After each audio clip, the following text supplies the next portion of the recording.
Eu acabei preferindo o Picano Square por inúmeras razões, né? Mas é uma área nova, é uma área que está em construção. Eu curto aqui também porque, por ser uma área nova, uma área um pouco mais isolada, não tem trânsito aqui perto, não tem barulho de carro.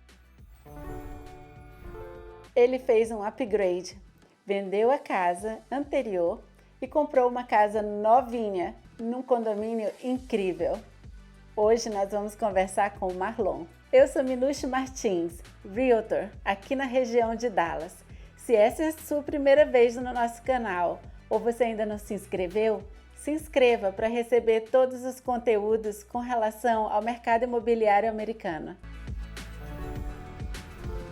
Vamos falar um pouquinho da venda da casa. Quando a gente foi colocar a casa no mercado, a gente preparou. Eu gosto muito de usar estratégias de marketing, de informar, dar muita informação para os meus clientes, tanto antes, durante o processo, até a finalização da venda. Como foi para vocês? Foi a primeira venda de vocês aqui nos Estados Unidos, não foi? Sim, foi a primeira venda nos Estados Unidos. Foi um momento que é muito interessante, por causa do Covid, estava uma loucura o mercado imobiliário. Então eu falei, eu acho que essa é a hora. Acho que essa é a hora, tá muito trânsito aqui na 380, vamos sair. Buscamos a Minucci e acabamos decidindo por aqui. Mas a venda da minha outra casa, falei, vamos fazer casado. Sair de uma casa e entrar na outra, porque eu estou um pouco cansado de fazer mudança. Tá? Então, aqui nos Estados Unidos essa é outra coisa, né? Você tem que fazer tudo. Não dá para ficar contratando galera para fazer as coisas por você. Sai muito caro. Sai muito caro. Então, acabei fazendo as coisas eu mesmo, muito da mudança eu mesmo fiz, com meus filhos, com amigos, aluguei storage. Então, eu inicialmente, com a minha experiência do Brasil, eu pensava em vender a casa como a gente faz com venda de carro aqui, né? É o as is. Você vende a casa do jeito que está, mas não é assim que funciona. Então, nisso você foi super importante. Falou, ó, você vai ter que consertar qualquer detalhe que você tem na casa para vender. A gente vai fazer um staging da casa, né? Parece casa de filme, parece uma casa de boneca. Eu até falei, ué, mas essa é minha casa? Depois vocês tiraram foto e vídeo de lá, eu falei, pô, mas eu acho que eu vou querer comprar essa casa de volta, né? Fica tão linda, né? Parece uma casa modelo. Parece uma casa modelo, exatamente. Então, tirei toda a minha mobília da casa, arrumamos tudo, e vocês fizeram a casa ficar um brinco, e luz, e móveis certinhos, local certinho, e foto. Eu falei, pô, mas essa é minha casa mesmo? Então, aqui nos Estados Unidos, esse marketing é muito importante para você conseguir vender a casa. Outro ponto importante foi o momento da venda, né? Quando eu vi as casas valorizando muito, a minha casa que eu comprei em 2016 por $350 mil, mais ou menos, na época que eu falei, vão vender, a gente começou a falar em 520 ou 540 mil dólares. Então vocês percebem que é um ganho aí de mais de 50%. Só que o que a gente não sabia, pelos dados que você tinha, é que o mercado já estava em baixa naquele momento. Estava virando hora que a gente entrou no mercado. Estava virando naquela hora. Então, foi engraçado.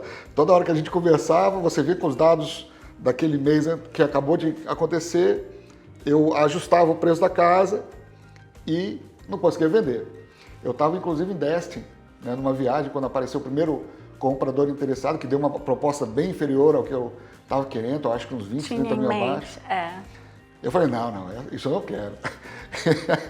Isso eu não quero. Então, acabamos decidindo por não vender a casa naquele momento e verificamos que realmente estava em declínio o mercado aqui nos Estados Unidos, ou nessa área em especial.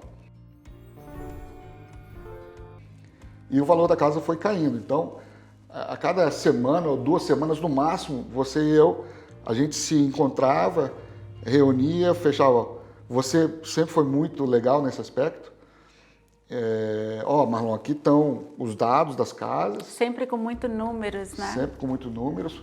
Estão os dados, as estatísticas, o que foi vendido na sua área, que casas são parecidas com a sua em termos de data de construção e tamanho, quantidade de quartos, né? Todos esses números você trazia e a gente via que, naquele momento, o valor da minha casa estava dentro. Quando a gente ia tentar vender, percebia que já não estava dentro. Até chegar um momento, a gente chegou à conclusão de estar à frente do mercado.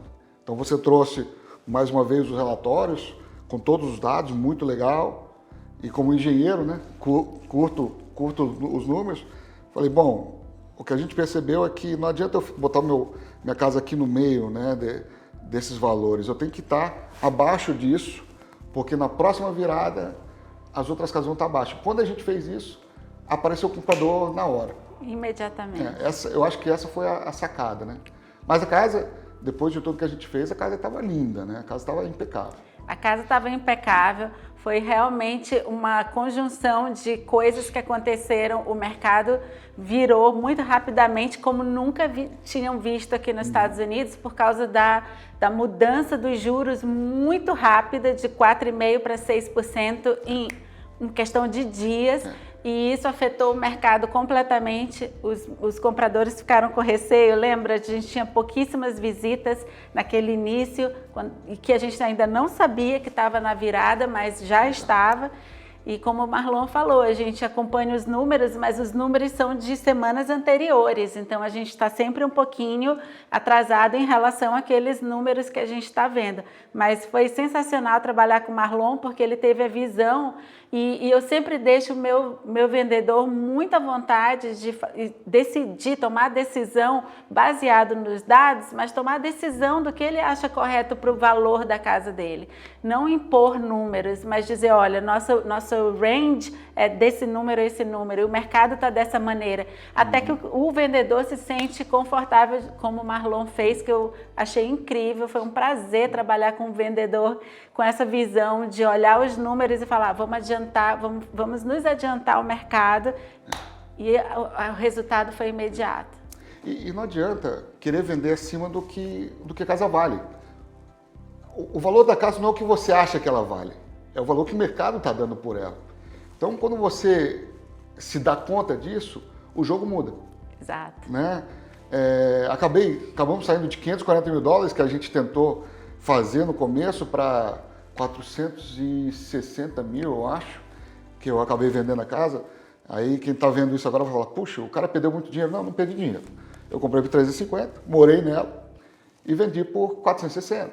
Então foi um bom ganho que eu tive no final. Especialmente para a gente que vem do Brasil, e eu que tive experiência na Espanha, né, que também é muito parecido com o mercado imobiliário do Brasil, que o giro imobiliário não é tão rápido como aqui. Foi um ganho muito bom para você, como teu investimento. Poderia, se tivesse vendido na pandemia, teria sido melhor? Teria, mas não era o que tu queria naquele momento, tu não queria fazer duas mudanças. Exato. E foi na hora que tinha que ser, e mesmo assim foi um lucro bem considerável. Foram R$110 mil de lucro no final das dólares? Contas. Dólares, perdão, dólares, galera, dólares. E aqui nos Estados Unidos você não tem também investimentos loucos como você tem no Brasil, que você vai ganhar 10% no mês ou qualquer coisa assim. Aqui em dólar não é assim que funciona. E outra coisa também, para quem está vindo para cá agora, outra dica é a seguinte, o mercado fica doido às vezes. Puxa, os juros estão em 4%, 5%, 6%. Quanto que a gente paga no Brasil? De juros, né? No financiamento de uma casa, você paga 20% no ano e está dando risada. Aqui, eu peguei a casa anterior por menos de 3%. Nossa. Foi uma maravilha. Mas se você pegar por 5 e pouco, 6%, tá bom demais ainda também. É muito melhor você pegar uns juros, né, no financiamento de uma casa de 6% do que ficar pagando aluguel. Esse é o meu ponto de vista. Total, porque o aluguel é 100% de juros, você não tem nenhum retorno. Exatamente. E o americano também vê a casa como uma ferramenta para alavancar o que ele vai conseguir comprar na próxima casa, como tu falaste. Tu vendeste a primeira casa e praticamente... Não dei nada. pelo mesmo preço quase, mudou para uma casa já com uma construção completamente nova, mais moderna, mais eficiente energeticamente, sim, com garantias por 1, 5 e 10 anos. Então foi uma excelente troca. E às vezes quando a gente vem do Brasil ainda vem com aquela mentalidade de não, eu vou morar nessa casa por 30 anos, mas aqui não funciona dessa maneira. O que mais me marcou de trabalhar com a Minush, eu comentei já, mas eu acho que nunca é demais comentar isso. A Minush é uma pessoa fantástica. Ela é uma pessoa fantástica. Não vou nem olhar para ela agora. É uma pessoa fantástica que é difícil você se deparar com uma pessoa assim, principalmente numa área tão competitiva como o mercado imobiliário, onde os agentes imobiliários eles querem vender a todo custo. Então, o que mais me tocou na Minush, além, é claro, de ser uma pessoa incrível, muito bondosa, né, impressionante, o que mais me tocou nela é que, número um, ela estava sempre disponível. Não importava a hora que eu ligava para ela, ou se era meio de semana, final de semana. Quando eu estava indisponível, às vezes recebia uma oferta pela venda da minha casa e ligava para ela já ligava para mim com a urgência necessária. Mas eu acho que a disponibilidade da Minush é a paciência dela. E sempre trabalhar com muita transparência, com muita honestidade. É difícil, eu acho que é difícil escolher uma razão, sabe? É um conjunto de razões e um conjunto de qualidades que eu não vi no agente imobiliário anterior, para ser sincero. Mas sempre que eu tenho um conhecido ou algum colega que vem do Brasil e está pensando, eu falo, cara, vai fundo, compra uma casa. Se você não tem um agente imobiliário, eu tenho uma boa dica aqui para você, a Minush Martins. Obrigada. Voltando a falar, aproveitando esse gancho que o Marlon falou, do que ele fala para os amigos, tu fala para os amigos recém-chegados aqui. Quando você tem amizades que você confia, isso faz toda a diferença. E como eu te comentei agora há pouco, né? A melhor propaganda é o boca a boca. Então você fez um super trabalho comigo, foi lá em casa, gastou 4 horas, nem sabia que tinha sido tanto assim, conversando com o Virgílio, comigo, tirou todas as dúvidas da gente. Você saiu de lá de casa o quê? Umas 10 horas da noite, não foi? Foi. Eu lembro que foi tarde pra caramba. Mas eu fiquei com medo, Minush. No começo eu fiquei com medo. Porque, pô, eu pobre coitado, um budgetzinho aqui, aí chega Minush, que carro que você chegou? Chegou Minush com o Lexus, eu falei, eu tô ferrado, né? Eu tô ferrado, a Minush vai meter a faca em mim. Foi bem o contrário, né?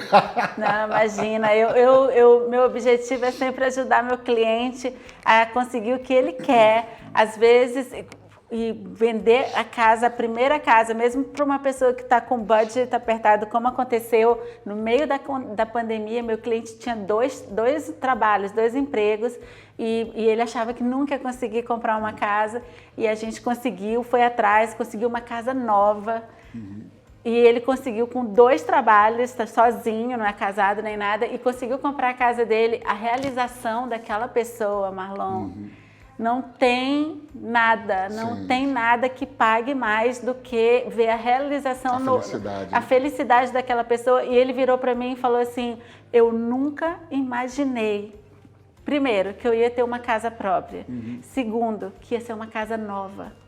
Achava que ia ter uma casa velha, né, que eu ia conseguir comprar. E a realização, aquele dia, eu percebi, é por isso que eu faço o que eu faço.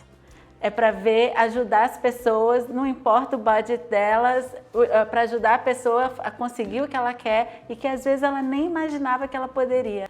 Marlon, e antes da gente finalizar a nossa conversa, eu queria que tu contasse um pouco pra gente de como tu tá levando o teu canal no YouTube com tantas paisagens lindas, como tu é desenvolto para mostrar as belezas que tu vê por aqui. Conta um pouquinho pra gente do teu canal. Tá bom.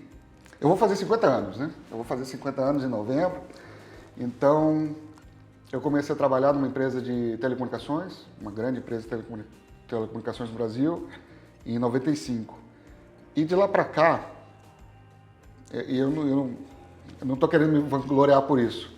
De lá para cá, entre morar em lugares diferentes, países diferentes, visitar a trabalho, em projeto ou por turismo, eu conheço 50 países. Tá? E curioso, né? Essa ideia não saiu de mim, fazer esse canal.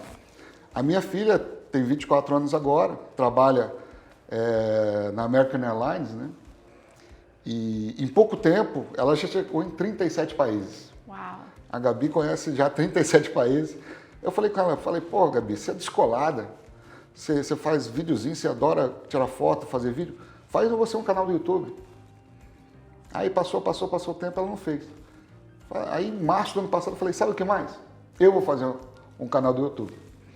Então, a minha ideia inicial foi fazer vídeos de lugares bonitos, com o meu celular mesmo, ele grava em 4K. E o primeiro lugar que eu fui foi lá onde meu pai mora, lá em Guarapari, no Espírito Santo.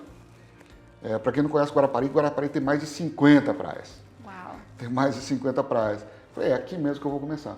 Então eu comecei a gravar muita coisa e o meu público é um público de idioma português e inglês. Então eu falo inglês, né, mostrando a praia, mostrando as montanhas às vezes e ponho a legendinha em português lá embaixo. Eu queria fazer inicialmente uma coisa bem crua mesmo, mas depois de falar com pessoas, recebi umas dicas para dar uma melhoradinha. E umas 2 semanas atrás eu comecei, né, já que eu já tenho bastante material, de Guarapari, de março do ano passado para cá, eu gravei muita coisa em vários lugares. Foi Guarapari, eu gravei lá em Denver também, Denver e cidades próximas, que inclusive já tem os vídeos no canal. Eu já estou com 85 assinantes, não fiz nenhum marketing ainda, estou testando. E 17 vídeos ou 14 vídeos de Guarapari e da vizinhança de Denver. Que barato.